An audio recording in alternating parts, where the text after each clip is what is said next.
Hi guys, in front of me is REALME Note 50 and let me show you how to activate Google Backup. At first, enter the settings, then select System and mark Backup. Here click on photos and videos and other device data if you want to backup everything.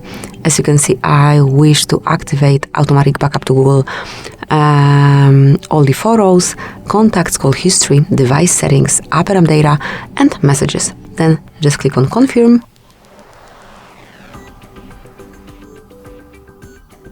Click on manage backup. And that's it. As you can see, backup by Google One is active, and this device backs up data automatically over Wi-Fi after it's been idle and charging for 2 hours. However, if you don't want to wait, if you want to do it right now, just mark backup now and it will be done. So that's it. Thank you for watching. Please subscribe our channel and leave the thumbs up.